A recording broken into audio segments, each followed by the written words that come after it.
Muy buenas noches, señores y señoritas estudiantes. Vamos prendiendo cámaras, por favor, para dar inicio a la clase del día de hoy, ¿sí? Bueno, no sé si ustedes tuvieron clases antes o si esta es su primera clase del año, pero si quisieran, antes de empezar la clase como tal, pues vale la pena, creo yo, en este momento, pues tomarnos un minutito como para iniciar este año de una forma diferente, quizá, o estructurarlo de una forma diferente. Tomemos en cuenta que prácticamente este es su último periodo. Estamos a casi nada de que la mayoría de ustedes se gradúen y eso es bastante importante. Entonces, no quisiera empezar la clase así de la nada, sino más bien pues dejar todo de lado, todo lo que hemos vivido durante todo este tiempo entre ustedes como compañeros, con cada uno de sus docentes, que todos los años anteriores que han sido complejos, que han sido quizá llenos de tensión y de un montón de cosas por la modalidad y por el tipo de educación incluso que ustedes lleven, pues se quede ya todo en el pasado, ¿no? Y más bien, pues, vale este nuevo inicio, pues vale el dar la bienvenida como tal a este 2025 como un nuevo capítulo, no solo en nuestras vidas, sino de hecho en su parte profesional. Tomen en cuenta que pues prácticamente este no es solo un nuevo año, sino que prácticamente va a estar muy relacionado con el que ustedes terminen una etapa que quizá ha sido llena de un montón de sacrificios, de un montón de esfuerzo, de trabajo duro, pero también espero yo que haya sido una etapa llena de aprendizaje, de crecimiento, de descubrimiento no solo personal, sino ya dentro de un concepto profesional también. Que todo este viaje que han tenido ustedes desde primer semestre hasta ahora, pues que les haya permitido pues crecer en todos los sentidos, ¿no? Debemos tomar nosotros muy en cuenta que pues todos estos desafíos que ustedes han tenido durante todos estos años, pues de una u otra forma les han venido preparando para afrontar la realidad, para afrontar lo que tenemos afuera, para afrontar esos retos que ustedes se van a encontrar, tanto personalmente, pero sobre todo profesionalmente, ¿no? Nuestra carrera como tal, pues tiene un contexto diferente a cualquier otra carrera. Quizás suene muy, no sé, filosófico quizá, pero nuestra carrera como tal implica sanar mentes, sanar corazones, sanar vidas, sanar familias, sanar sociedades completas incluso.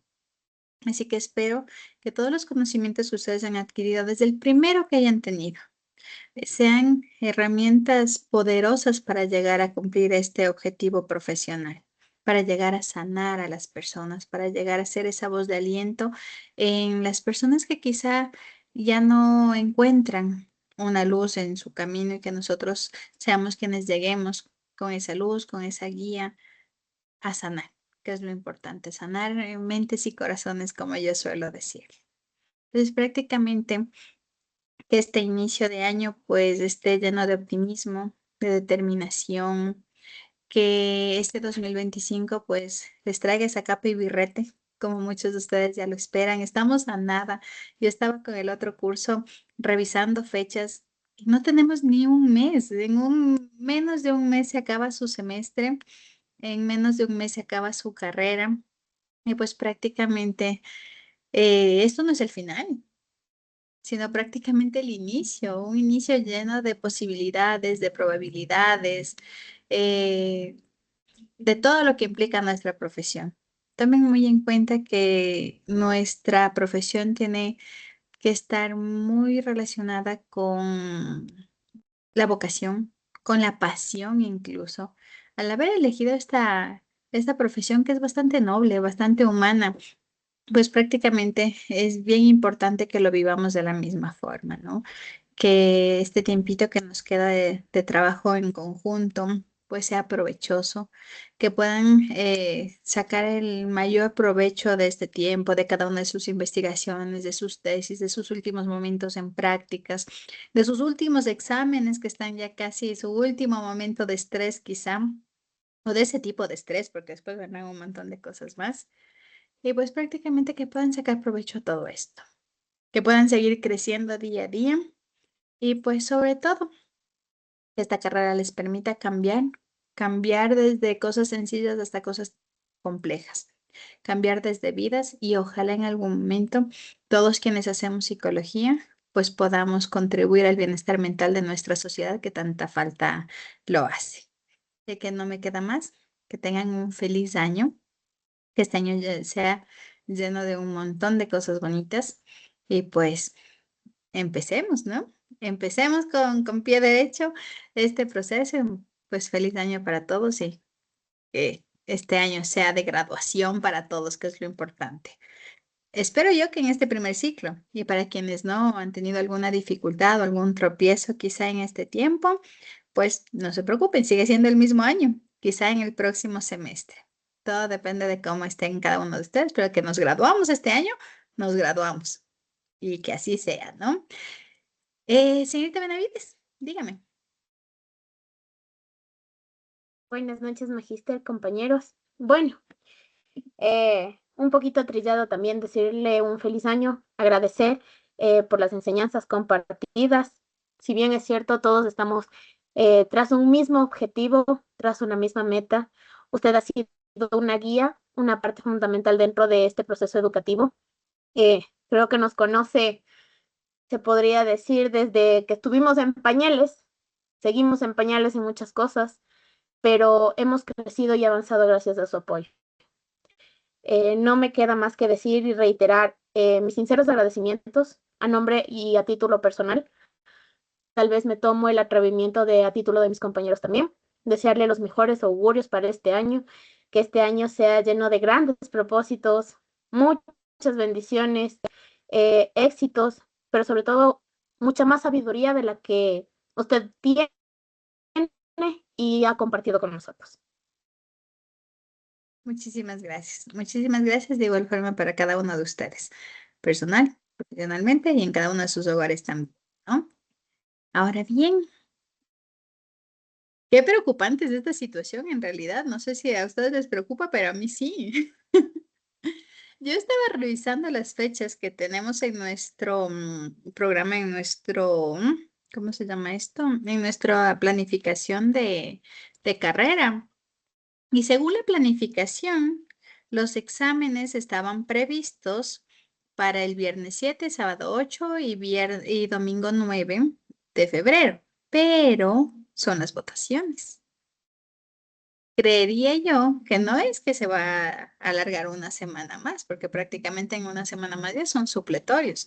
Yo creería que incluso bajo nuestra modalidad, los exámenes muy posiblemente serían la primera semana de febrero. ¿Qué es lo que eso implica? Que quizá no estoy asegurándoles, yo creo que si luego nos aumentan una semana más, pues ya lo dirán nuestras autoridades. Yo tampoco lo creo, pero si no, serían el viernes 31, el sábado primero y el domingo 2. Eso nos deja 1, 2, 3, 4 semanas de trabajo. Es lo último que nos queda en la universidad. 4 semanas, dan exámenes, 2 que 3 al supletorio y nos graduamos. ¿Qué es lo que eso implica y por qué me preocupa? Prácticas. Me preocupa primero prácticas preprofesionales de algunos de los estudiantes que aún no han hecho. Me preocupa que quizás si no lo han hecho, pues no pueden egresar. Por Dios, no sé cuántas veces he repetido esto, pero si usted no ha hecho prácticas preprofesionales y no lo puede realizar hasta antes, o sea, en este mes, no tenemos. Por ahí vi que alguien publicó en algún lugar que era hasta el 20 de febrero. No, es hasta que se terminen los exámenes. Se cierra plataforma y se cierra con todas las calificaciones. Por Dios, tengan muy en cuenta eso, ¿no? Las prácticas no se pueden hacer hasta febrero, se pueden hacer hasta para ustedes que están en noveno y que prácticamente cierran plataforma en la universidad y se cierra su plataforma para siempre, forever, ya no se puede cambiar nada.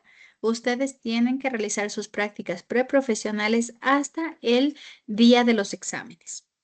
Si el día de los exámenes es el 31, pues hasta ese día tienen tope para realizarlos. El día de los exámenes es el 7 de igual forma, porque hasta ese momento se receptan todo lo que son documentos, certificados y demás. Y tenemos la semana de los supletorios para que yo pueda cargar sus calificaciones con toda la recopilación de la información a su plataforma. Entonces, si no hizo hasta esa fecha o usted presenta, por ejemplo, qué sé yo, el 5 de febrero, cuando la plataforma se cerró el 31, yo ya no tengo posibilidad de cargar esa calificación, aunque usted lo haya hecho. No hay forma de abrir el sistema, al menos en esta parte de prácticas preprofesionales. Si usted egresa, a mí se me bloquea el acceso en el sistema de prácticas porque no es el SIU en el cual yo subo las notas de prácticas. Yo subo en un programa aparte y que eso se les carga al SIU posterior, sí, pero yo tengo que cargar en un documento aparte, ¿no? Así que por Dios, para quienes están en proceso, tienen que hacerlo hasta máximo el 31 y quienes no, yo les había mencionado, usted no puede egresar, no puede decir termino y luego hago prácticas. En tal caso, tome la decisión personal incluso de ver qué asignatura de su semestre usted puede perderla.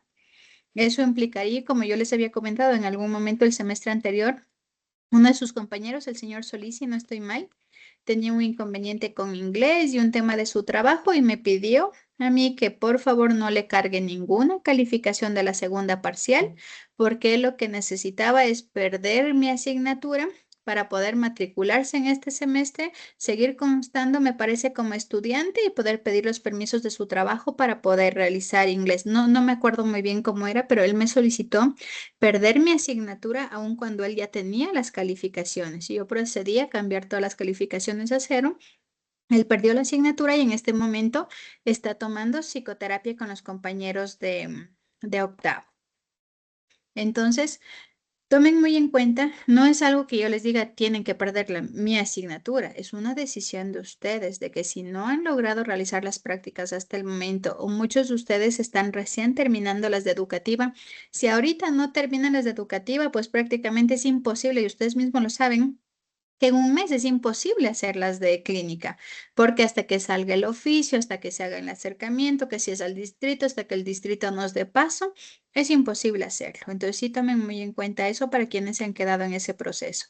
Ya pasó el semestre anterior, nos dieron paso hasta este, pero si en este no lo pudieron realizar, pues prácticamente sí tenemos que tomar esa decisión. Caso contrario, usted no, si egresa sin un requisito que son prácticas, no puede ni dar examen complexivo ni defender su tesis y pues prácticamente perdió su carrera completita. No hay forma de hacer un cambio ahí. Por Dios, tomen en cuenta eso.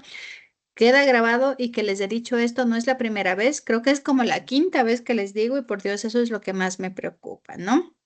Otro tema es que el semestre anterior se cargaron las calificaciones en base a un análisis de su información, de sus documentos muy mío, muy personal, porque no sé si ustedes recuerdan que nos hicieron correr. Nos dijeron, ya, hoy tienen que subir notas. Entonces, prácticamente yo revisé un poquito los procesos en los cuales ustedes estuvieron trabajando y en su mayoría sus calificaciones fueron de 9-10 en el primer periodo, porque a mí me pidieron las notas de un día para otro.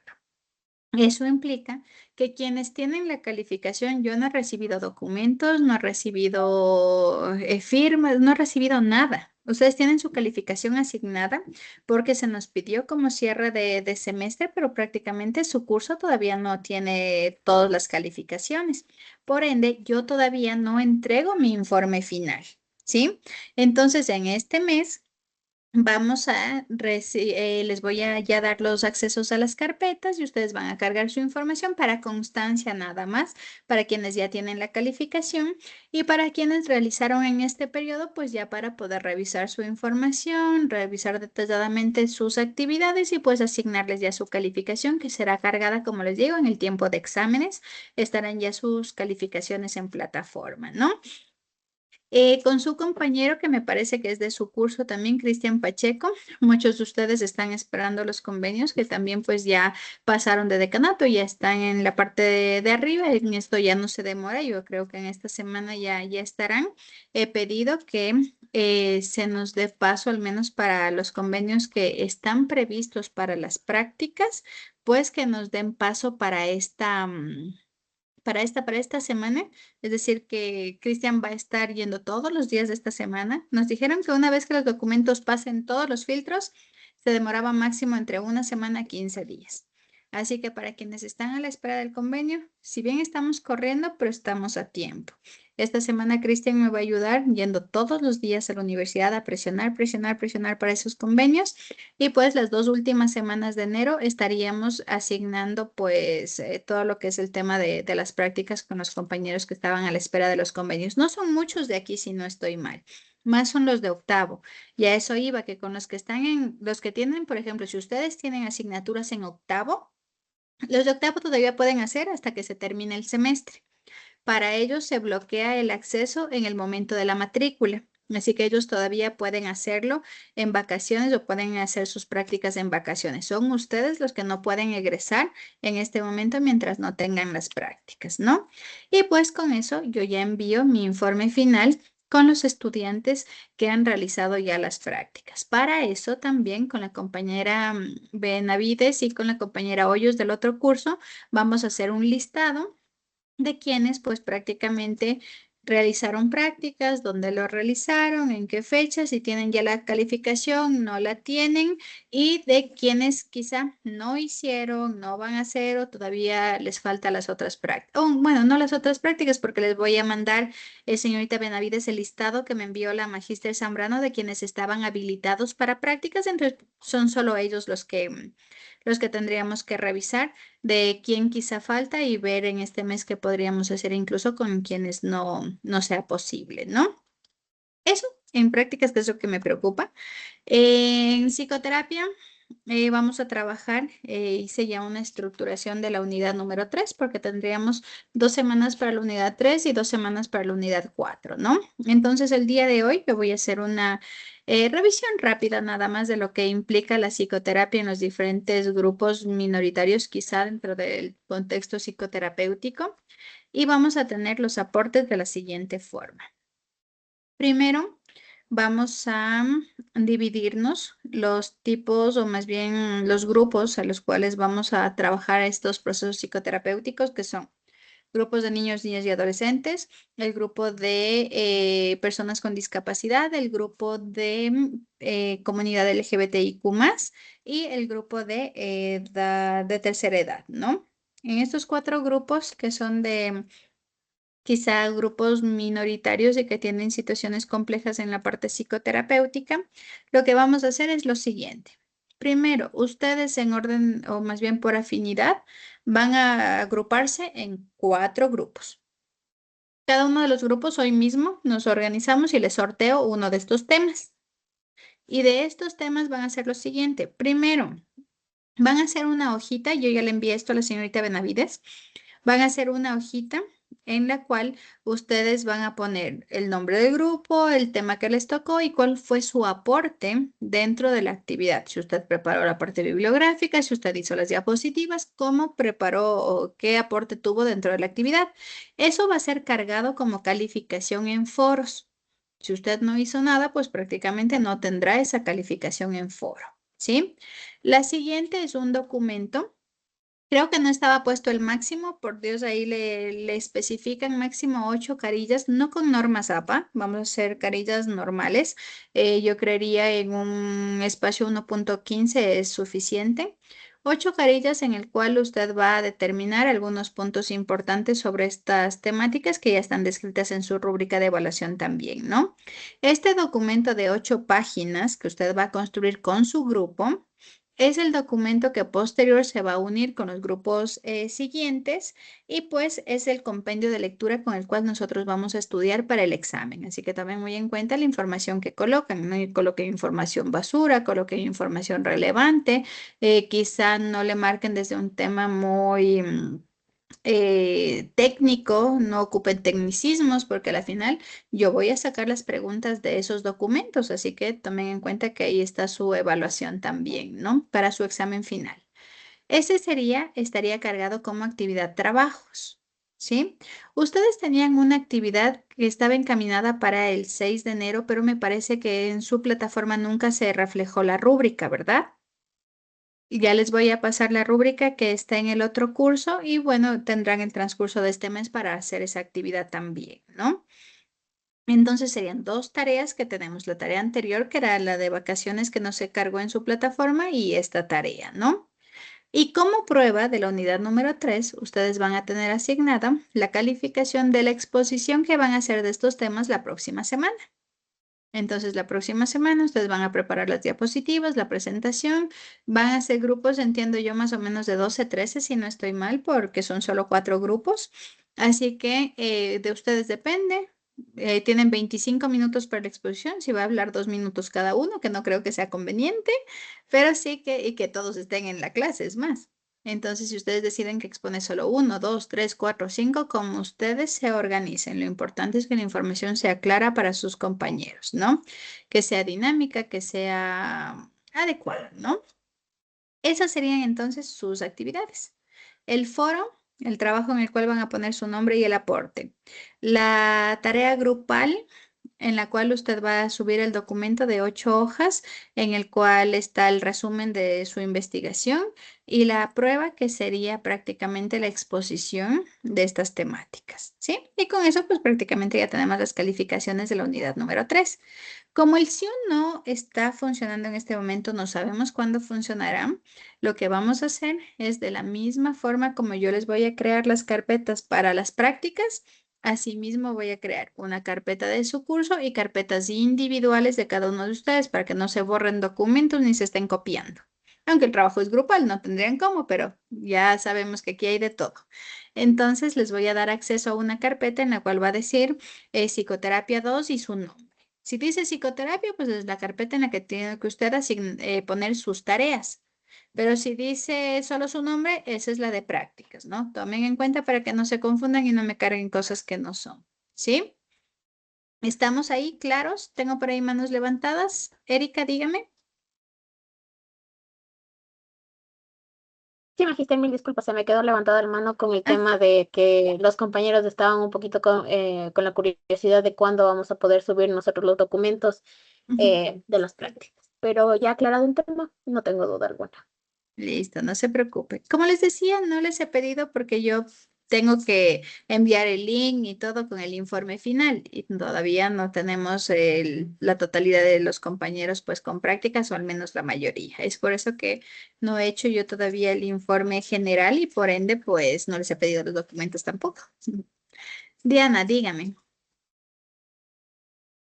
Buenas noches, Magister y compañeros. Bueno, deseándole un bendecido año. Gracias. Tenía la inquietud que dice la compañera presidenta. O sea, en mi caso, por ejemplo, todavía estoy a la espera del convenio y la verdad es que estaba con el Ujú. miedo porque usted nos había dicho que más o menos en este mes ya se daba, pero todavía estamos en ese pendiente.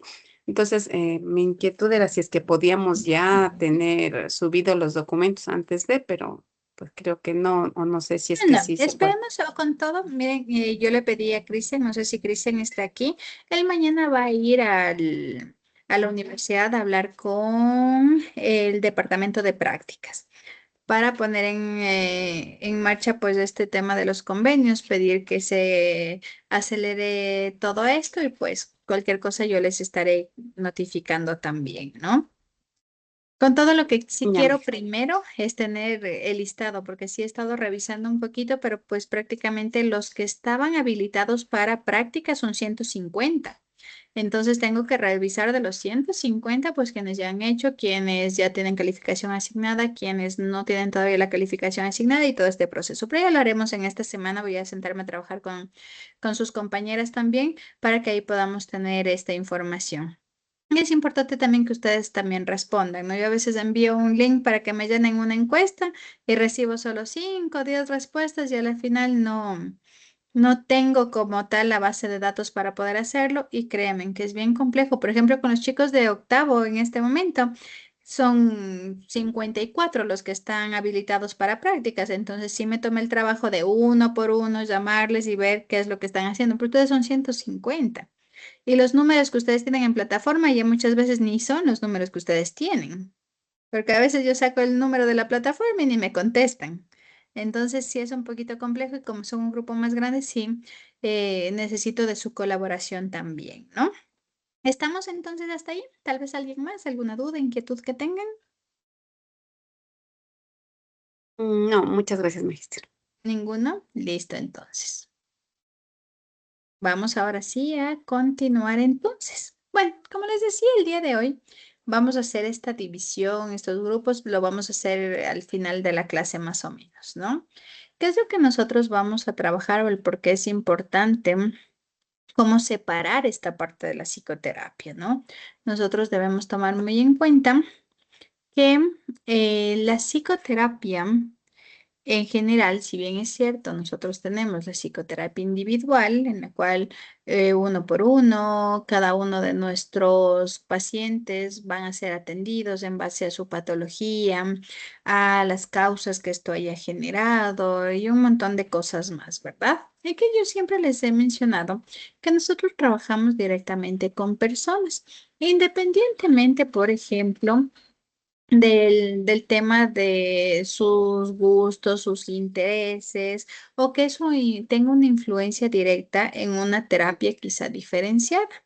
Pero sí debemos tomar muy en cuenta que dentro de estos grupos minoritarios con los cuales nosotros vamos a trabajar el día de hoy, pues no es que nosotros vamos a hacer un proceso terapéutico diferente, ¿no? No es que se están trabajando de una forma diferente a nivel de la psicoterapia, sino más bien que tenemos que incluir al proceso terapéutico individual tal cual como se lo hace con cualquier otro tipo de persona ciertas características o conocer sobre algunos conceptos previo al proceso terapéutico. ¿Y qué implica esto? Pues la formación del terapeuta como tal, ¿sí? Entonces, tomando en cuenta esto, nosotros debemos conocer que la psicoterapia como tal se tiene que adaptar a las necesidades específicas de nuestros pacientes y por ende también de los diferentes grupos poblacionales que nosotros tenemos, ¿sí? De esta forma vamos nosotros a ofrecer enfoques especializados, enfoques direccionados y por ende vamos a comprender de mejor forma a cada uno de nuestros pacientes, ¿sí? Es así como nosotros tenemos, por ejemplo, como primer grupo, quizá, o de esta terapia especializada en los diferentes grupos, la psicoterapia de niños, niñas y adolescentes. ¿Qué creen ustedes que prima o qué es lo que deberíamos saber nosotros antes de trabajar con niños? ¿Qué conocimientos creen ustedes que debemos tener?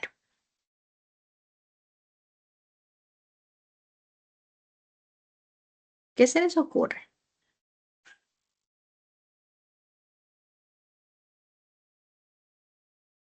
Magister, tal vez los derechos del niño en el ámbito legal y todo Ya. lo que refiere a o se enmarca en ese aspecto legal.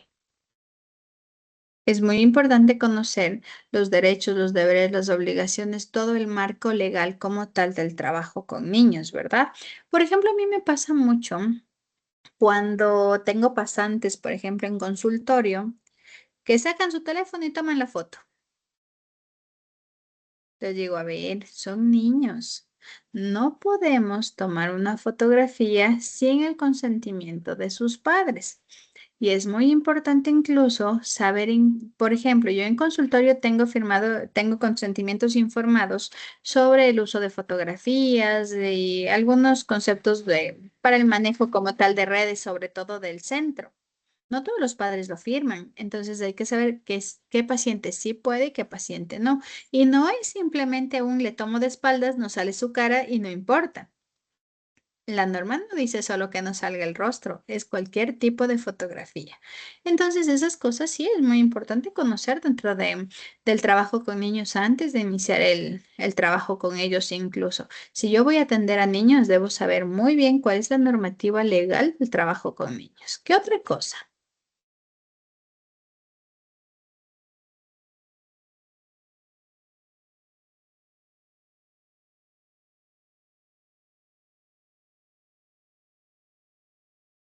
¿Qué otra cosa creen que es importante conocer?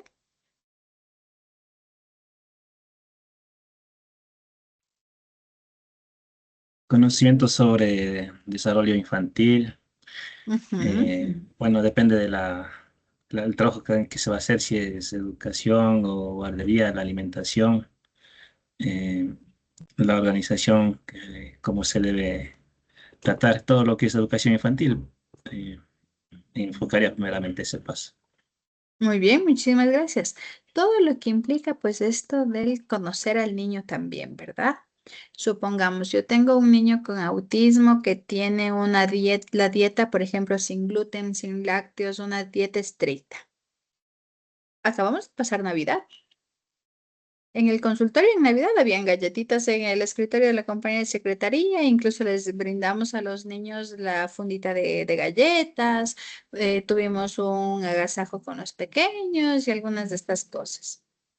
¿Creen ustedes que independientemente que no es el proceso terapéutico, pero que es una actividad dentro de un consultorio, se debe saber o no quién come qué cosa y quién no come algo en el tema de alimentación? Claro. Es sumamente importante conocer esto. También es importante conocer, por ejemplo, eh, en el tema de niños, las alergias, temas médicos, conocer, por ejemplo, hasta incluso contextos quizá enfocados en otros tipos de trastornos, pero hipersensibilidad táctil, auditiva, todas estas situaciones, ¿verdad? Que podríamos decir, ay, pero voy a trabajar únicamente su conducta. Pero en consulta pasan un montón de cosas. En consulta no siempre trabajamos solo con los niños de una forma quizá de conversación. Se utiliza material, se utilizan un montón de cosas. ¿Qué tal si el niño quizá tiene una patología, por ejemplo, a nivel de sus manos y que pueda contagiarse rápidamente o tener infecciones con algún tipo de material que han ocupado otros niños o que pueda incluso contaminar un material y que esto pueda ser como un tema de contagio con otros? Todo eso debemos saber, ¿verdad? Condiciones previas, condiciones actuales. ¿Qué más debemos saber? Ah, nos decía el compañero desarrollo infantil, ¿no? Es muy importante conocer todos los hitos de desarrollo infantil. Porque qué tal y yo le voy y le digo al Pepito, ¿sabe qué? Lo que me preocupa dentro de esto también es el área del lenguaje, porque ya tiene 3 años y no se le logra entender lo que él habla. Digo, a ver, 3 años y no se logra entender lo que habla, pero ¿será que es un trastorno del lenguaje? Debo yo saber hasta qué punto. Un niño a los 3 años es casi, bueno, sí se les entiende, pero puede ser parte del desarrollo. O que yo le diga es que su niño tiene 3 años y todavía no pronuncia la R y eso hace que su lenguaje sea incomprensible. ¿Cómo le digo eso a un padre si la R se desarrolla al final a los 4 años? Entonces debo conocer incluso dentro de todo esto los diferentes hitos de desarrollo, no solo en psicología, sino en todos los campos, ¿verdad? Tenemos que conocer sobre juegos, la parte lúdica. La terapia con niños no es una terapia que se lleve a cabo, por ejemplo, con sentados en escritorio, mesa, silla, conversando. No, no es un proceso de esa forma, es un proceso lúdico de juego. Hay que conocer de todo. Creo que en algún momento yo les decía, ustedes tienen que saber de los últimos dibujos animados, buenos, malos, los que sí deben jugar, los que no, los juegos que tienen los niños actualmente. De todo nosotros debemos saber para poder llevar esa parte lúdica también, ¿no? Hay que conocer sobre trastornos del neurodesarrollo, los sitios del desarrollo por edad, desarrollo cognitivo, desarrollo emocional, desarrollo social. Todo eso se debe conocer primero antes de trabajar con los niños. Y muchas cosas más. Se debe saber muchísimas otras cosas. Quiénes son los padres, si están separados, están juntos, cómo es su parte afectiva. Todas esas cosas para evitar incluso inconvenientes. ¿Qué tal y yo hablo en terapia sobre el concepto de mamá, papá, pero su papá falleció? Entonces sí es bien importante todo esto, ¿no? Además, no sé si, bueno, yo creo que sí. Esto es más personal que quizá no hay un libro en el que diga esto, pero yo considero mucho que no todos estamos preparados para trabajar con niños. No todos lo podemos hacer. porque en el trabajo con niños y adolescentes hay una clave bien básica, que es que si nosotros llegamos con el niño en el primer contacto, el proceso terapéutico corre. Pero si en el primer contacto no logramos conectar con el paciente no vuelve a conectar con nosotros jamás. A un niño es muy difícil que si no le convencimos en la primera sesión, le convenzamos a la segunda, tercera, cuarta, quinta. No. El niño o conecta o no conecta. Y créeme, yo trabajo con niños ya más de 10 años.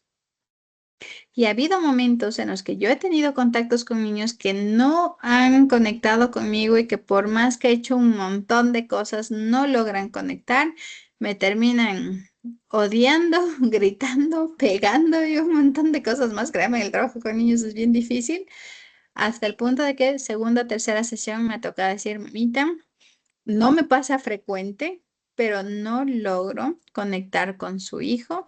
Él no está respondiendo el proceso. Le refiero con un colega porque no estamos logrando que él conecte.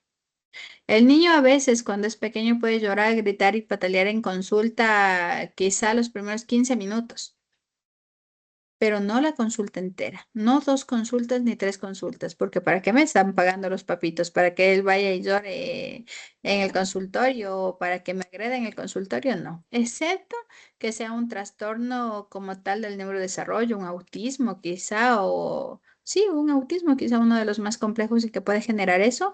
Caso contrario, no. Cualquiera de los otros tipos de trastornos sí se regula con mayor facilidad. El autismo es el único que necesita como el cumplir una rutina para poder conectar. Pero los otros, y al menos en trabajos con niños fuera de trastornos del neurodesarrollo, si el niño no conectó con nosotros, no lo va a hacer. A diferencia, por ejemplo, del adolescente. El adolescente llega en la primera consulta con una barrera. Y si nosotros trabajamos de una forma adecuada o vamos conectando o quitando esa barrera, la segunda, tercera, cuarta sesión, el adolescente ya es una persona totalmente diferente y ya conectada con el tratamiento. Pero los niños no. A un niño, y me dicen si me equivoco, no sé si ustedes tienen niños en casa, pero si un niño se asustó con un adulto en un primer contacto, no se vuelve a acercar a ese adulto nunca más en la vida. Así le ofrezcan dulces, caramelos, bombones, peluches y todo lo que quiera, no se vuelve a acercar. Y mientras más pequeños, más complejo es. Entonces, dentro de ese concepto es complejo porque tomamos en cuenta que esto no es escuela, porque muchos de ustedes por ahí, por ejemplo, Diana me parece que está en la escuelita, ¿verdad? Entonces los niños sí se quedan llorando, gritando, no nos quieren y demás, pero hay otros niños y sirven de modelo y sirven de ejemplo y terminan quizás cediendo. Y luego, aunque no le quieran a la profe, siguen yendo porque les toca. Pero en consulta no es así, porque recuerden que nosotros trabajamos uno a uno, no hay otro modelo que le ayude como que a conectar con nosotros, o sea, es bien complejo. Por eso, por eso les decía al inicio, no todos estamos para trabajar con niños. Yo no sabía que tenía esta habilidad, les soy sincera. No recuerdo incluso cuando haya sido joven, quizá que los niños me sigan o que me haya gustado el trabajo con niños desde, qué sé yo, mi adolescencia, mi juventud, no lo recuerdo en realidad. Mi primer trabajo con niños fue con niños con discapacidad severa grave, donde aprendí mucho sobre la tolerancia, sobre el amor, sobre la comprensión, a veces también sobre la frustración, sobre un montón de cosas. Y posterior de ese primer trabajo, cuando yo tuve que trabajar ya directamente con niños con trastornos del neurodesarrollo, pues simplemente se me dio. Ni yo sabía que tenía estas habilidades, créanme.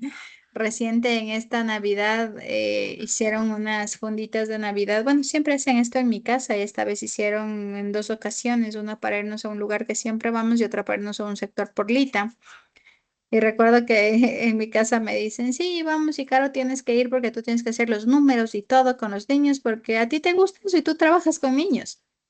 Yo decía, yo no sé en qué momento me convertí en la que hace los juegos, las fiestas y todo con los niños, porque antes no lo hacía, antes no estaba en eso.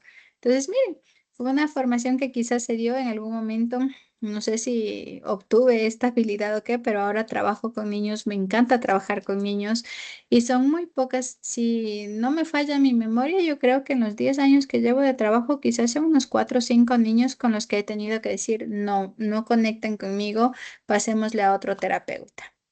Pero en su mayoría, pues, y no tengo número de cuántos niños he trabajado en todos estos tiempos. Actualmente tengo un aproximado de 29 pacientes, niños en consulta, entonces ya se imaginarán todo eso multiplicado por los 10 años que llevo trabajando en neuroinfantil. Entonces, el trabajo con niños es bien complejo. Y más que nada, porque cuando se trabaja terapéuticamente con niños, los padres esperan que el cambio tenga el niño. Y cuando en realidad sí se trabaja en terapia con el niño, pero el cambio estructural de un proceso terapéutico en niños y en adolescentes también son los padres y es el contexto social, familiar, sobre todo familiar. Entonces ahí viene lo complejo. Muchas veces llegan y nos dicen, tenga, aquí está mi hijo y haga maravillas con él, cuando en realidad nosotros podemos sí hacer maravillas dentro de cambios de conductas, de comportamientos, desarrollo de habilidades, quitar miedos, fobias, un montón de cosas. Pero si vuelven al mismo lugar, que no es quizá positivo y más bien altera todos estos procesos, pues por más buenos psicólogos que seamos pues no siempre obtenemos como los resultados adecuados, ¿no? Es sumamente importante esto. ¿Qué cosas nosotros vamos a trabajar directamente con niños? Pues todo lo que implican el desarrollo como tal, dificultades de aprendizaje, en su mayoría problemas de conducta, también trastornos del estado de ánimo, ansiedad, depresión. Últimamente ya hay cuadros de estrés también en niños, fobias, bueno, adicciones incluso. Actualmente ya se está trabajando en niños con adicciones a tecnología, a pantallas, al uso de celulares y también uso y abuso de sustancias también, alcohol, cigarrillos, drogas, también ya se está trabajando con niños y más que nada con adolescentes, pero hay niños ya de 9, 10 años con los cuales pues ya se está trabajando este tipo de intervenciones, ¿no? Que no son propias de edad, desde un contexto quizás sociocultural, pero desde nuestra realidad, pues sabemos que ya estamos encaminados ahí, ¿no? Si vamos por otro lado, con el tema de la psicoterapia en discapacidad, ¿qué es lo que debemos conocer en cambio aquí? ¿Qué debo saber antes de intervenir a un paciente con discapacidad?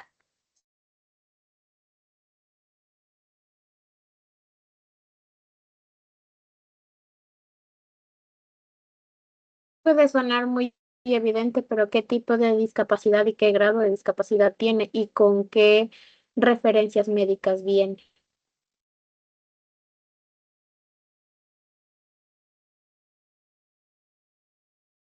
En realidad esa es como la parte más importante.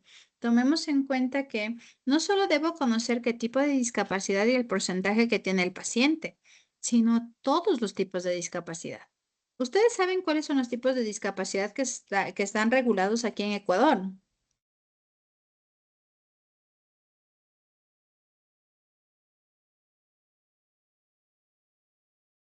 ¿Los que se marcan en el carnet de discapacidad o actualmente ya en la cédula? Aunque no sé si es No lo que sé. dice física, Ujú, auditiva, bueno, ahí está el porcentaje, depende, ujú, si es física, digamos 70, 50%, entonces ujú. ahí le marca. ¿Cuáles otras hay? Física, Magister son 7 en realidad. La ujú, auditiva, Psicosocial. física, psicosocial, lenguaje visual y intelectual y múltiple. ujú. Muy Y bien. se considera leve del 1 al 29%, moderada, si no estoy mal, es del 30 al 49%, grave de 50 a 74 y muy grave o severa mayor a 75. Ujú. Sí, y eso está reglamentado, ¿no? ¿Qué debemos tomar muy en cuenta? Pues la discapacidad física, todas las dificultades. El término suena feo, ¿no? De hecho, el término ya debería ser cambiado, pero lastimosamente, pues eso implicaría un cambio en un montón de normativas. Se ha hablado mucho dentro del lenguaje inclusivo, quizá, este hecho de las capacidades específicas, capacidades especiales y un montón de cosas más. Pero pues dentro del tema específico como tal, pues es discapacidad, ¿no? Desde esta parte más técnica sigue siendo discapacidad. Entonces tenemos como la discapacidad física, pues prácticamente estas dificultades que tienen que ver con el desarrollo o más bien con el sistema motor, ¿no? Que pueden ser temporales, pueden ser permanentes, pueden ser leves, pueden ser incluso de en mi cuerpo, los dos en mi cuerpo, tren superior, tren inferior, en todos esos contextos, ¿no? La discapacidad física implica cualquier tipo de dificultad en cuanto al movimiento. Tenemos la intelectual, que como ya sabemos, tiene que ver con la parte de cognitiva, pero también en la discapacidad intelectual se marca los dos conceptos, lo cognitivo y lo adaptativo. Esos dos son los que se marcan dentro de la intelectual, ¿no? Tenemos las sensoriales, que tenemos la auditiva y la visual, pues prácticamente que pueden ser desde leves hasta prácticamente la ceguera total o la pérdida total de audición, ¿no? E incluso en el tema visual, pues sabemos que es una de las, quizá, no sé si técnicamente visto como las menos complejas, pero de hecho la que más abarca a nivel de dificultades, porque solo tomen en cuenta cuántos de los que estamos en esta sala tenemos una discapacidad visual, una dificultad visual, que no miramos al 100%. Complejo, ¿verdad? Miren, para mí, hoy, por ejemplo, está siendo bastante complejo. Tuve, bueno, todo mi día, pero prácticamente, si ustedes hacen cuenta este último semestre, sobre todo, yo he venido dando clases 2, 3 horas de clase, por lo que les había comentado que, bueno, el tema de la luz y el tema también de que yo todavía me encontraba en mi tiempo de lactancia, que ya se acabó. Entonces, ahora tenemos las 4 horas de clases seguidas. Vengo de las clases con el otro curso. No tengo mis lentes, perdí mis lentes, eso es algo que siempre me pasa, pierdo los lentes todo el tiempo, pero este semestre he estado sin lentes. Y en este momento, hace un momentito, no sé si ustedes vieron que apagué la cámara. Apagué la cámara para hacer esto. Cerré los ojos, 5 segundos, me tapé un momento y volví a abrirlos porque siento que ya no dan más mis ojos. Tengo que o buscar mis lentes en realidad porque no sé dónde los dejé, o bien pueden estar en el consultorio o aquí. O es urgente, no puede pasar de esta semana volverme a hacer otros lentes. Porque la dificultad, incluso no sé cuánta medida aumentaría en este tiempo que estoy sin lentes, porque estoy haciendo mi tesis de la maestría, estoy estudiando para los exámenes que doy el 15 de enero de la maestría sin lentes. ¿Cuántos de ustedes ocupan también los lentes y esa dificultad? No es una de las más significativas quizá a nivel social, por dificultad quizá o por grupo, incluso creería no es tan amplio quizá el grupo de carnetización por este tema visual, pero miren cuántos de nosotros necesitamos lentes. O que quizá se marca bajo una dificultad no tan visible a nivel social por el hecho de que hay una forma de compensarlo, el tema de los lentes desde pequeños. Entonces, miren toda esa parte, ¿no? Dentro de lo que es sensorial.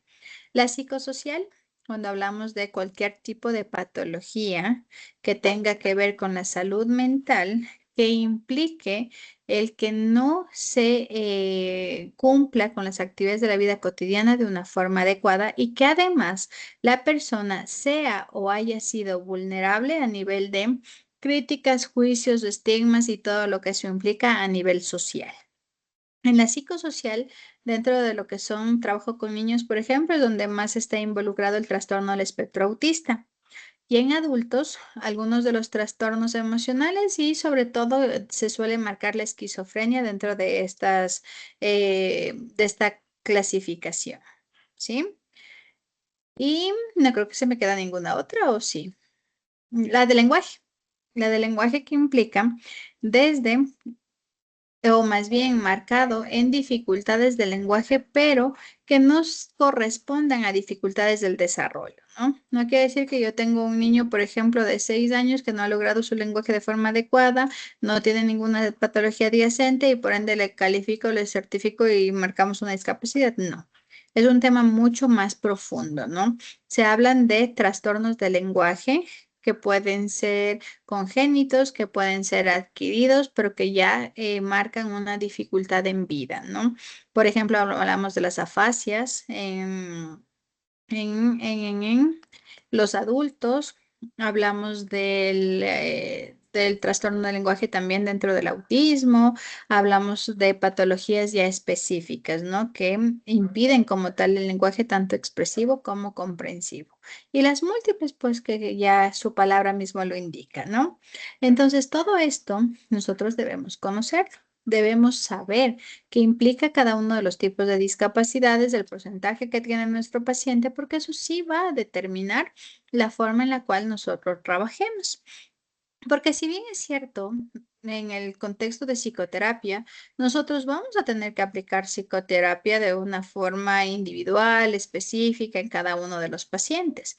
Pero si yo tengo un paciente de 22 años con una depresión versus un paciente de 22 años con depresión, con una discapacidad intelectual del 50%, eso implica que mi paciente de 22 años tiene una edad mental de 11 años. ¿Será que le puedo dar la misma psicoterapia especializada para su grupo etario?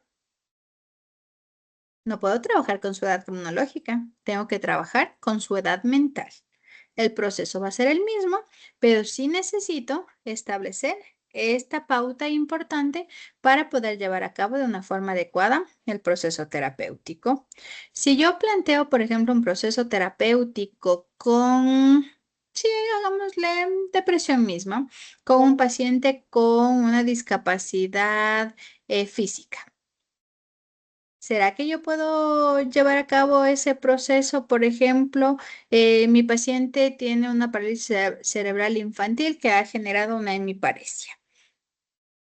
Pero mi proceso terapéutico que yo conozco, no sé, se me ocurre, es para la depresión, lo primero que yo hago es llegan y le doy una hojita para que, no sé, se me ocurre ahorita un test de la persona bajo la lluvia y que dibuje una persona bajo la lluvia.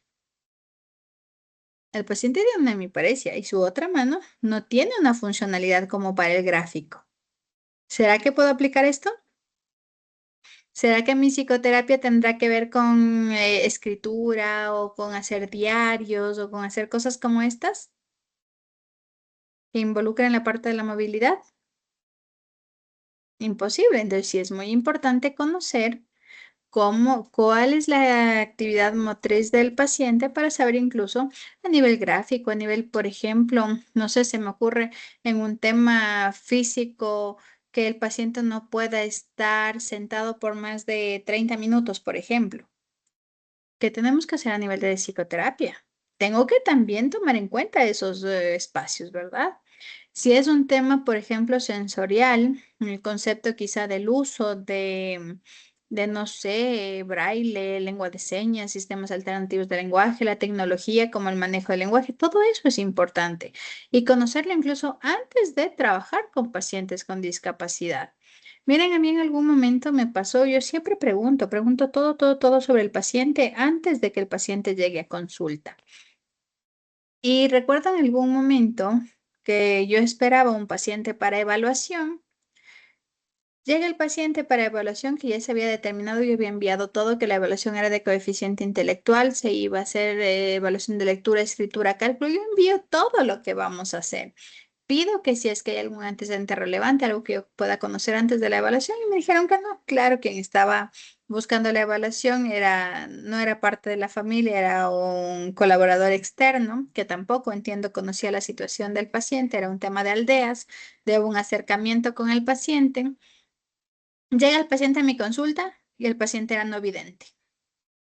Y yo con mis hojas impresas de coeficiente intelectual, de atención, el test de caras, había impreso ProLeg, había impreso ProESC y el paciente era no vidente. Ninguna de mis hojas servían. Y me tocó en ese momento reestructurar una evaluación, hacer historia clínica, me quedé más o menos 1 hora y media en eso, estructuré cómo iba a evaluar y tuve que llamarle al paciente en otro momento. Mi evaluación por lo general se hace en 3 horas en el mismo momento. Tuve que llamarle en otro momento porque yo no tenía en ese momento listo el material para una evaluación a un paciente no vidente. No lo tenía.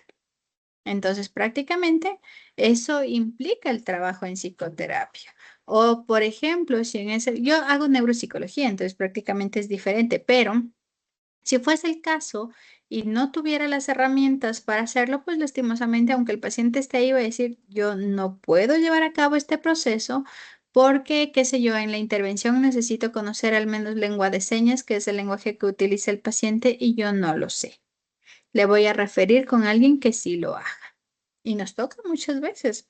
No podemos abarcar también todo, ¿no? Entonces es muy importante conocer sobre esto. Y además, independientemente del tipo de discapacidad, porque no siempre va a ser intelectual o va a tener una implicación intelectual, es sumamente importante que en el proceso terapéutico se tome en cuenta ciertas cosas, como la autoaceptación, el manejo del estigma de la discapacidad y sobre todo este tema del aceptar la discapacidad como parte de la identidad, que es parte también del proceso terapéutico, aunque quizá no se haya llevado a cabo bajo ese concepto, ¿sí?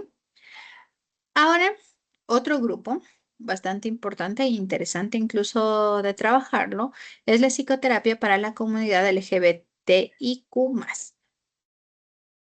¿Qué es lo que esto implica? ¿Qué debo conocer para poder trabajar con personas dentro de la comunidad? ¿Qué creen ustedes? Género con el que se identifica, orientación Ya. sexual y se me escapa, se me escapa. ¿Qué otra cosa? Antes de verle al paciente, ¿qué es lo que yo debo saber?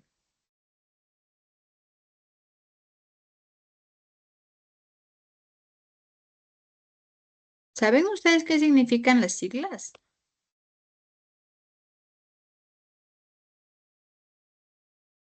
¿Cómo está la pregunta, Magister? No le... ¿Qué saben ustedes qué es lo que significa cada una de las siglas de LGBTIQ+?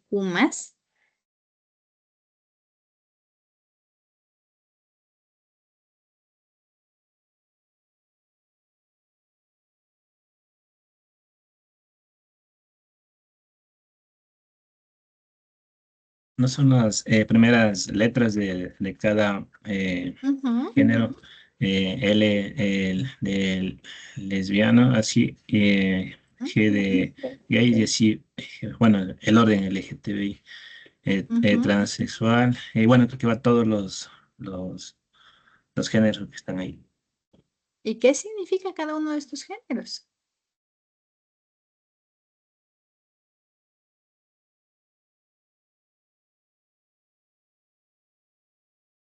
O sea, magíster, L lesbianas. O sea, una Ujú, mujer que le gusta mujer para ser claros. G gays, persona de género masculino que le gusta género masculino. Bisexual que le gusta de ambos sexos, personas que tienen atracción por ambos sexos. ujú. Transgénero, personas que pues, se sienten conformes con género y visten también del género por el que se consideran representados.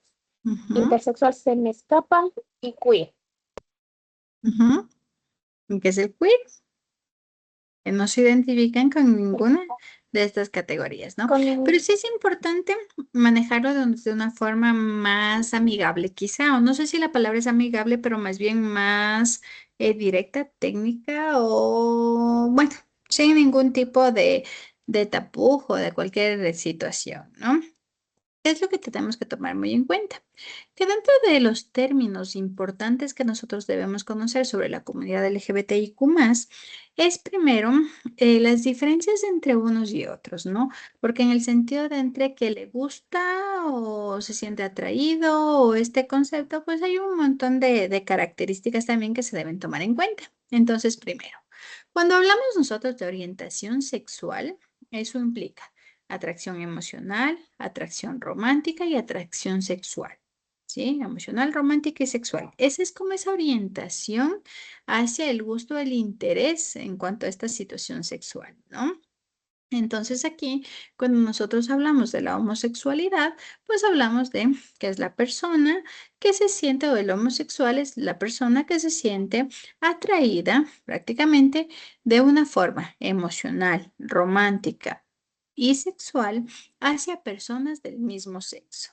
Dentro de este concepto de la homosexualidad hay como una separación que implica lesbiana y gay. Cuando se ocupa el término de lesbiana, pues se ocupa para la mujer que se siente atraída emocional, sexual o románticamente por otras mujeres. Y el término gay que se utiliza para los hombres que se sienten atraídos emocional o físicamente por otros hombres. ¿Sí? Es como la diferenciación entre la parte del hombre y mujer, ¿no? Luego tenemos bisexual, que implicaría pues la persona que se siente atraída emocional, sexual o románticamente tanto por hombres como por mujeres. Y si les llevamos dentro de un concepto, o más bien en una balanza, no se equilibra ninguno de los dos, o más bien se equilibra dentro de una base central 50-50, pero no hay como una diferenciación entre que se vaya más hacia los hombres, más hacia las mujeres. Es un tema de un equilibrio como tal en cuanto a este gusto, a este interés, ¿no? Tenemos un término que si bien no es nuevo, pero sí que se lo está utilizando últimamente de forma más común quizá, que es el pansexual, que esto implica pues que la persona como tal siente una atracción como tal hacia las personas. Simplemente a la persona y a lo que es la persona, independientemente de su género o de su sexo. ¿Sí? No importa esta parte, sino más bien esa conexión. Se habla mucho dentro de este concepto, de la conexión con la persona, más no con su género o con su sexo, ¿no? Y hay otro tema también, otro concepto bastante importante, que es el tema de la sexual, que prácticamente son personas que prácticamente tienen un interés muy bajo o hasta incluso que carecen del interés por todo lo que implica la parte sexual, por la atracción emocional, sexual, romántica, o sea, por esa conexión incluso con otra persona, ¿sí? De ahí nosotros tenemos prácticamente también las identidades de género. En la identidad de género como tal, pues tenemos el cisgénero, que es prácticamente la persona en la que su identidad de género coincide directamente con el sexo asignado al nacer. Tenemos transgénero, que implicaría que la persona se identifica con un género distinto al que se le asignó al nacer. Tenemos los no binarios, que implican pues la persona en la cual esta identidad de género no se ajusta directamente a las categorías binarias tanto de hombre como de mujer, ¿no? Tenemos los queer, que nos decía la compañera, que prácticamente este término lo que hace es describir a las personas que no se identifican con categorías tradicionales de género o las orientaciones sexuales tradicionales, ¿no? Y aquí también es bien importante que cuando nosotros hablamos, por ejemplo, de la T en LGBTIQ+, la T es trans, pero en trans nosotros tenemos desde la identidad de género, transgénero, que implicaría lo que ya les dije hace un momento, pues que se identifique con un género distinto al asignado al nacer, pero también tenemos la variación de transexual, que esto implica no la identificación como tal, sino que ya se haya generado una intervención, sobre todo quirúrgica, para lo que es el cambio como tal hacia pues el sexo diferente al cual pues se tiene de nacimiento. ¿Sí? Entonces, todo esto es muy importante que nosotros conozcamos como tal, ¿no? Sobre todo porque yo veo incluso muchas veces en redes que sobre estos términos nuevos, quizá como el pansexualismo o cosas como estas, pues prácticamente se toma un contexto del desconocimiento y desde la ignorancia, incluso hacia un tema de burla. Entonces, sí es bien importante conocerlo como tal, ¿no? Para poder también llegar al paciente y poder llevar esa conexión con el paciente y ese que se sienta comprendido como tal en un espacio y no juzgado ni criticado, ¿no? Otro tema también bien importante de conocer dentro de esto es el concepto como tal quizá de LGBTI fobia, homofobia y un montón de cosas más que desde el contexto sociocultural, pues prácticamente se aumenta el término fobia cuando nosotros discriminamos, rechazamos o odiamos algo que yo creería, esto muy personal, que es un término complejo, porque es el aceptar o el poner un nombre a una situación que más bien es discriminación. Pues de una u otra forma debería llamarse discriminación, más no determinado como fobia, ¿no? Pero pues bueno, así está determinado y hay que tomar muy en cuenta este concepto, ¿no? Importante también para el proceso terapéutico dentro de este grupo como tal, es sumamente importante determinar que mis quizá creencias, gustos, intereses como persona jamás en la vida se tienen que conectar con mi proceso terapéutico. Mi yo Carolina del Pozo, creyente o no creyente, con diferentes gustos e intereses, soy yo fuera de mi consultorio. Mi yo dentro del consultorio y dentro del punto práctico como tal, pues trabajo directamente con personas independientemente de cualquier tipo de creencia, gusto e interés, ¿no? ¿Qué es lo importante aquí? ¿Por qué se determina como separar la psicoterapia para la comunidad LGBTIQ+?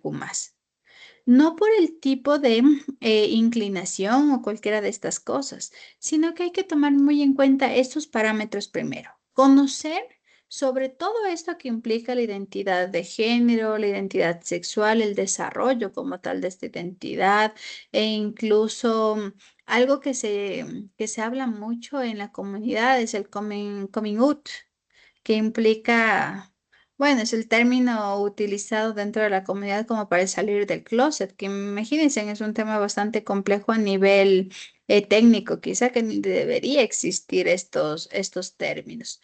Entonces es muy importante que ante estos conceptos no solo se trabaje con el proceso terapéutico, con el tema de la depresión o de una ansiedad o de una fobia o de estrés o de cualquier otro tipo de los trastornos del estado de ánimo como tal que muy posiblemente se pueden trabajar en psicoterapia, sino que estos deben ir también conectados con el validar al apoyar la diversidad sexual y de género, ofrecer un plan individual de pareja, familiar, un grupo de apoyo, libre de cualquier tipo de discriminación, de juicio, de cualquier cosa que implique pues el no aceptar una forma de vida prácticamente que quizá es diferente a lo que la sociedad considera como reglado o normalizado. ¿Sí? Entonces, eso es muy importante determinar que dentro de un proceso terapéutico sí va a influir mucho las experiencias de discriminación que haya tenido el paciente o la paciente, va a influir mucho también el concepto de las redes de apoyo que tiene o no tiene, y todo esto pues nos va a ayudar para llevar un proceso de lo más adecuado, ¿sí? Y algo bien importante dentro de estos procesos es también rechazar cualquier tipo de intervención que se genere, sobre todo con lo que algo todavía existe, incluso reciente hubo un caso aquí en Cotacachi, si no estoy mal, que implican las terapias de conversión, porque esto para hoy, 6 de enero del 2025, esto no es ético. Tomemos en cuenta que el tener una inclinación sexual quizá dentro de cualquiera de las que nosotros enmarcamos, incluso desde el tema de la heterosexualidad, no es una patología. Así que por ende, jamás, por nada del mundo, y no es ético y no está, o más bien está, sí está reglamentado en nuestro código de ética también, porque eso implica sanciones fuertes y hasta incluso la pérdida del título profesional. Nosotros no hacemos ningún intento de cambio a la persona dentro de la comunidad. No existe la terapia de conversión. Lo que trabajamos es directamente en la patología emocional, que sí tiene ciertos rasgos que se deben trabajar en base a esta comunidad como tal, pero no encaminada a un cambio dentro de la firme creencia, decisión, convicción, gusto e interés de la persona. Eso es muy importante tomar en cuenta, ¿no? Entonces, pues prácticamente ese es el enfoque dentro de la comunidad LGBTIQ+, ¿sí?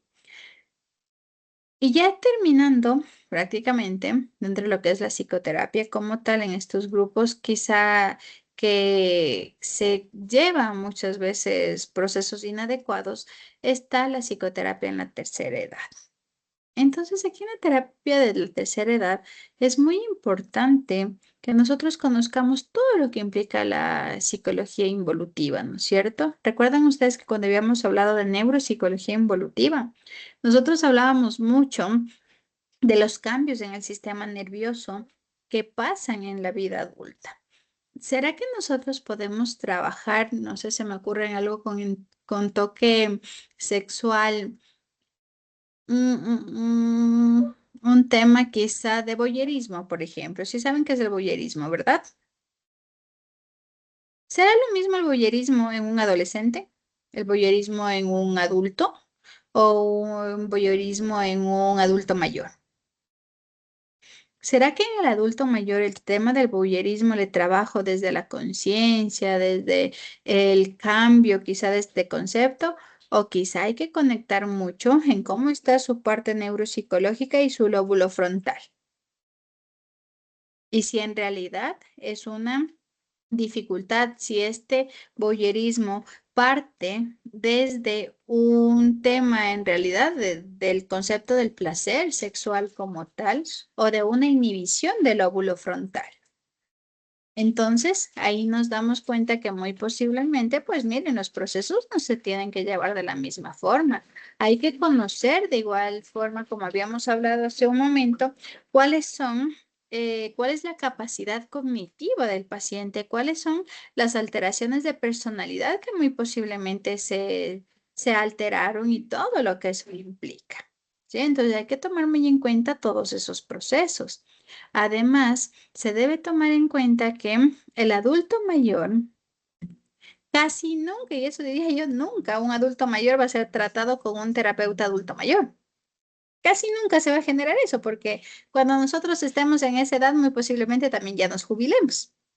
Y quien nos vaya a dar terapia va a ser un adulto o un adulto joven incluso.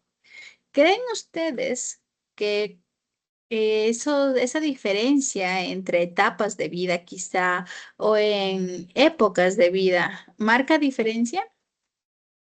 Hay que verle al paciente desde la estructura también en la cual él creció, más no en la que nosotros crecimos. Por ejemplo, la estructura familiar quizá de mi abuela en su tiempo. Ella tuvo 14 hijos, yo tengo una. ¿Y qué pasa si llega el adulto mayor a hablarme sobre este concepto de los 14 hijos? ¿Será que podemos complementar quizá o generar este sesgo dentro de la diferencia de épocas y de los conceptos incluso familiares? No, yo como Carolina del Pozo sí considero que con mi hija tengo suficiente, incluso para quienes por ahí me tienen registrada. Yo publiqué algo el día de ayer sobre que la familia crece y que hay nuevas bendiciones en este año, pero es por un familiar, una de mis primas que en este momento pues nos dio la noticia del embarazo y no tienen ni idea de cuántos mensajes yo recibí de que serio, felicitaciones, eres tú. Digo, no, los que me conocen saben que yo tuve a mi hija y me ligué y no voy a tener más hijos, porque mi concepto como Carolina del Pozo personal Es que con mi hija yo tengo suficiente. No me vuelvo a repetir un embarazo, no me vuelvo a repetir un parto. Y créanme, mi hija tiene 1 año 3 meses, ya me hace berrinche, ya se bota al piso y se bota de cabeza y me empieza a llorar. Y eso que es hija de psicóloga. Les digo, no, no podría. O sea, menos mal sí tomé la decisión. Creo que en este punto sí agradezco que mi parto no fue natural y fue cesárea, porque estoy 100%, bueno, no 100%, pero al menos tengo la tranquilidad de que no voy a tener otro hijo, porque qué duro, qué difícil, créeme, con la vida que yo llevo y con mi hijita hace ratito cruzó por aquí que le fueron a preparar un biberón mientras yo estoy dando clases. Eso quiere decir que está todavía despierta y mañana va a las 8 a la escuela, ya debería estar dormida antes. Qué complejo es. Pero mi abuela tuvo 14 hijos. ¿Y qué tal si yo llevo una consulta con un adulto mayor que me hable sobre esta importancia de tener hijos y de que, no sé, incluso quizá conectado con el tema religioso? Yo he escuchado muchas personas que dicen los hijos que vengan, los hijos que Dios nos mande, todo lo que son anticonceptivos y todos esos procesos no son de Dios y cosas como esas. ¿Y qué pasa si el adulto mayor me pregunta, ¿y usted cuántos hijos tiene? ¿Y por qué no tiene más?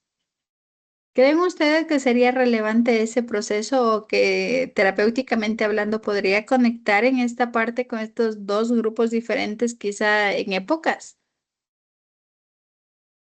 Y ahí es donde, y de una vez les doy clave dentro de psicoterapia, nosotros jamás contestamos en terapia una pregunta que sea de este sentido o que le dé como una o que conecte con el paciente. Porque luego va a empezar a hablarme a mí y a darme terapia a mí del por qué no tengo más hijos, porque es de Dios tener más hijos y un montón de cosas más y se pierde el enfoque terapéutico. Entonces, cuando el paciente nos hace esas preguntas que son muy personales, tenemos que girar. Y casi siempre se responde con otra pregunta o se cambia de tema de una forma que no sea notado por el paciente. Entonces ahí cuando nosotros le cambiamos el tema y pues no respondo, porque si no, imagínense, si ustedes como mis estudiantes saben mi vida entera y eso porque les cuento en las clases, imaginen si yo me pusiera a conversar así con mis pacientes. Mis pacientes hasta ya supieran dónde yo vivo y vinieran a verme a la casa cuando necesiten algo. Entonces no, no es conveniente, ¿sí? Otra cosa importante en la psicoterapia con el adulto mayor es que el adulto habla mucho y se regula muchas veces con el hablar. Y ahí es un error que se comete dentro del proceso psicoterapéutico, porque una psicoterapia sí es conversar, es quizá va con el tema del lenguaje, pero va direccionando, va teniendo objetivos y va desarrollando habilidades y destrezas. ¿Qué pasa cuando el adulto mayor solo llega a consulta y nos cuenta qué es lo que hizo y como eso le ayuda a sentirse bien, se siente escuchado, se siente validado y se siente mejor? Entonces quiere ir a terapia todas las semanas, 1 o 2 veces a la semana porque se siente bien y sí, ha mejorado, está más regulado, tiene más actividad, pero terapéuticamente, ¿qué hemos hecho? La escucha activa sí es una técnica de psicoterapia, pero no está en el 100% de la terapia. Deben haber objetivos, debo lograr que desarrolle habilidades y destrezas. Y muchas veces en el adulto mayor, el terapeuta se convierte en la persona en la que le escucha y ya ni siquiera le pregunta patología o síntomas o tiene un enfoque. Simplemente es un lugar en el que el paciente va a hablar. ¿Y creen ustedes, si yo fuese, por ejemplo, la paciente, ahorita como adulta quizá, yo voy a un lugar y solo me escuchan, salgo, me siento más relajada y sería válido? Mejor que me inviten un cafecito, nos sentamos en un lugar y me convierto en amiga del adulto mayor. Y ya no me paga la terapia, porque en realidad terapia no estoy haciendo. Estoy conversando, estoy escuchando. Se les decía, la escucha activa sí es una de de los procesos terapéuticos, pero no se puede convertir en que toda la terapia solo escuché. Y como no respondí, como quizá no invalidé emociones, entonces el paciente se va regulado y de eso no se trata. La psicoterapia no es solo eso, implica muchos más procesos que ya lo hemos visto, ¿verdad? Y por otro lado, también está en el que hay que entender que el adulto mayor no siempre va a llegar solo a contarnos cosas, también muchas veces llega al punto de que dentro de la parte psicoterapéutica se puede hacer estimulación cognitiva y desarrollo a nivel cognitivo. A la par de que se hace el psicoterapia, o sea, yo puedo ponerle a armar un rompecabezas conmigo mientras vamos hablando de temas emocionales. Pero si luego netamente se queda haciendo rompecabezas, actividades de atención, de concentración, eso ya no es psicoterapia. Eso es intervención cognitiva o muy posiblemente neuropsicología, pero deja de ser psicoterapia. Tomen muy en cuenta que la psicoterapia va al enfoque netamente emocional como tal, que sí trabaja ciertos rasgos del otro, pero no, ¿sí? Tomen en cuenta que hay que separar mucho lo que se hace dentro de cada una de las áreas, ¿sí?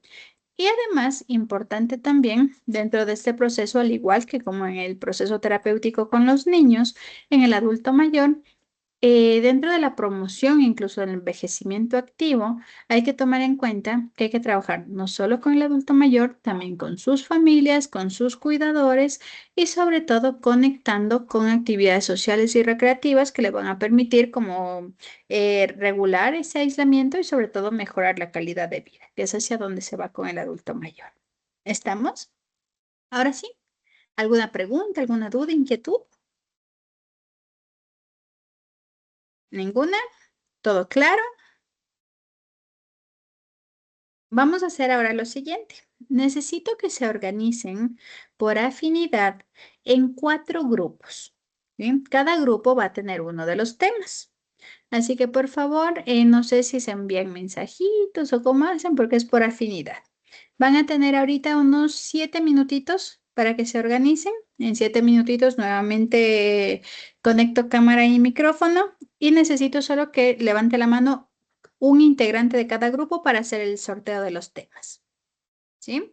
Así que es con 35, con 42. Tenemos ya un representante de cada grupo y los grupos armados.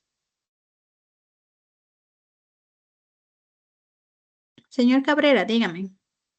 Sí, maestra, ya tenemos conformado el grupo. Ujú. Esperemos a que esté Estamos. en el resto. Entonces déjele levantada la mano y que se organicen el resto de grupos también.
Me falta todavía representante del último grupo, tal vez ya tenemos.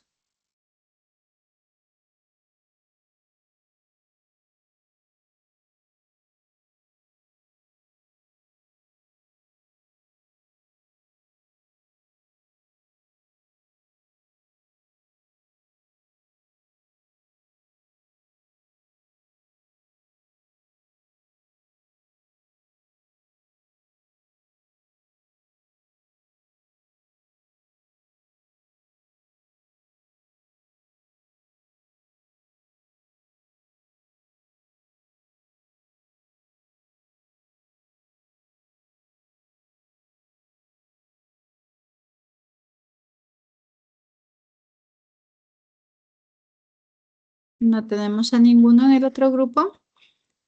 Le vamos a dejar como grupo 4, ¿les parece? Ya veremos después cómo se organizan.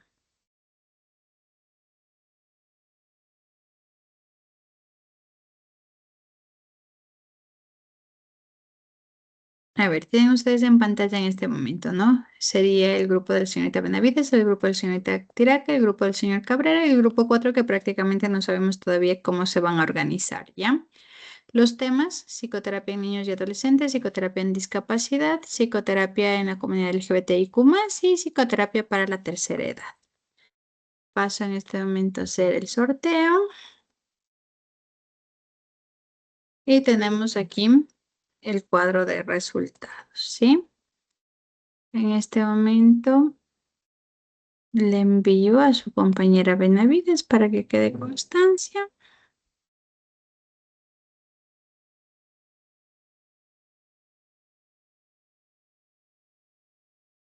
Y para que les pueda compartir a sus compañeros también, ¿no?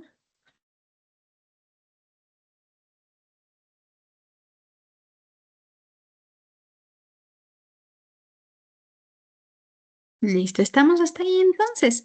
Como les había mencionado, pues ya su compañera, le envié a su compañera Benavides la hojita de la rúbrica de las tareas que vamos a hacer. Ella ya lo tiene, asumo que ya les enviará a ustedes.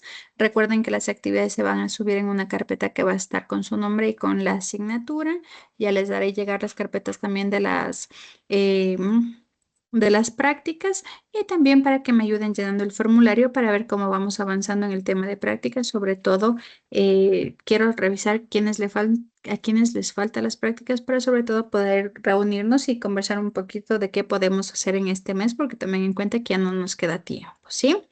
Eso, y pues sin más, reiterarles pues que tengan este año lleno de muchos éxitos y que este mes que se nos viene de trabajo fuerte, pues para quienes tienen el complexivo y el artículo científico, pues estén ya haciendo las últimas presentaciones y para quienes están conmigo en tesis, también espero que estén ya trabajando en los últimos detalles de los mismos, porque tenemos graduación y no quiero que pase de marzo a abril esos grados, así que esperemos que así sea.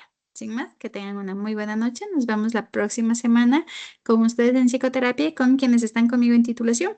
Pues ya les envío un mensajito porque recuerden que tenemos 3 horas de clase a la semana con cada uno de los paralelos, así que eso me da un aproximado de una media hora de trabajo con cada uno de ustedes.